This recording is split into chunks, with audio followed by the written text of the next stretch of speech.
Hello and welcome to Forever Rugby on Forever Sport for today's Six Nations Round 1 review. A very interesting round, and a round where I think a lot of the results maybe weren't as surprising as the performances themselves. And I think it bodes really well for what I think is going to be a really good Six Nations to come. And what we saw was a team very much throw down the gauntlet, and two teams who we weren't entirely sure what we'd see from them really put their hand up. Really unfortunate results as well.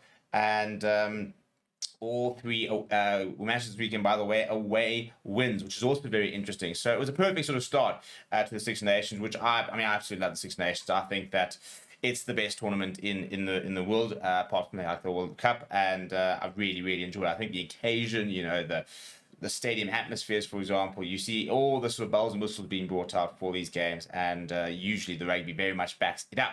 Now, before we look at some of the results as well as the table and sort of where the Six Nations could be moving towards and how it could shape up in the second weekend coming up this weekend, please do smash like on the video. Please do subscribe to the channel as well. Let's start with the results, shall we? Now, on Friday night, we saw a very interesting game over down in Marseille. At the Velodrome, we saw France getting hammered by Ireland. I'm just going to be perfectly honest, 38 points to 17 in one of the most dominant performances over France we've seen in recent times. Ireland came out and were really impressive. I think for a team that has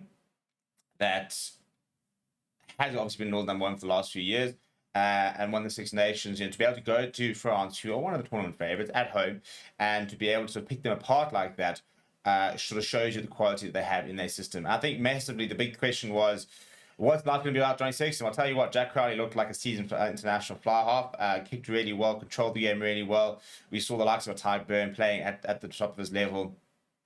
Some really good individual performances across the Ireland team, but more to the point, tactically completely outclassed France. There's no doubt that France are missing, but not only sort of Antoine Dupont, but also you think of the likes of Romain Intermac, who's out. I think very much missing that sort of halfback pairing, but their pack was outplayed, which for such a big pack does not happen all the time, and sort of shows you how impressive Ireland were. So red card to Paul Williams didn't help things, but I think that, to be honest, I think Ireland were pretty in charge before and after that red card. In fact, they actually came back a little bit after the red card, sort of tried to put in a shift before then, sort of during the second half, not being able to sort of keep up that momentum.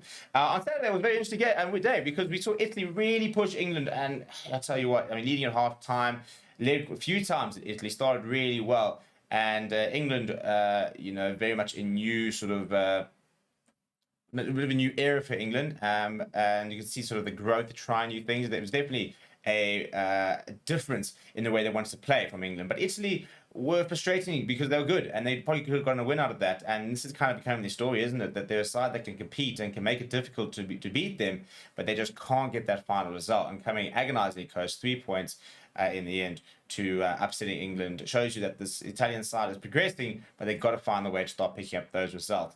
And then finally, what is almost the biggest, throwaway result, as Scotland went up 20-0 at half-time before allowing Wales to come back in the game, and eventually Scotland winning by just 1 point.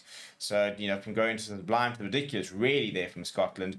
And a bit of warning signs. Again, I think maybe that kind of game sums up where Scotland are as a team, because when they're good and when they're on, they can be untouchable. They really can be one of the best sides in the world when they pitch up and play at their best. But they're a side that has a tendency they can switch off, and they can be beaten by a lot of sides, and they almost did just that. And Wales takes so much confidence out of the fact that despite going 20 points to 0 down, that they managed to really rally, find a way back into the game, build momentum, and come up just short. So I think Warren Gatland will probably be quite pleased in many ways with that performance, although he would have been wanting a home result, and he's never going to be pleased. He's never going to come back out and say he's pleased.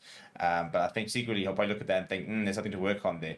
Especially if you look at this weekend, because Wales are going away to England, and England weren't phenomenal, so they'll be looking and saying, we can have a go here. Scotland equally, you'll probably be looking at France saying, well, we start the way we did and managed to keep the momentum. There's no reason we can't give France a go. We're at home. Ireland going hosting Italy. It's going to be a long afternoon for Italy, but another opportunity for them to sort of put in a bit of a spirited performance and show that they are progressing. So if we look at the table, obviously Ireland topping it with a bonus point win. They got 5 points, as well as points difference of 38 points. England and Scotland tied for a second place, not getting bonus points there for them. But Wales managing to get 2 bonus points, managing to score 4 tries, as well as getting that within 7 points. And so they come away with 2 bonus points. Italy coming away with just the 1 bonus point. So everywhere on the mark except for France, they'll be looking to get off the mark this weekend. It should be another stacked weekend of really good rugby, so hopefully you'll join us. Let me know what you thought down in the comments below. Please do smash like on the video. Please do subscribe to the channel as well. Thank you very much for watching. My name is Steve. I'll chat to you soon.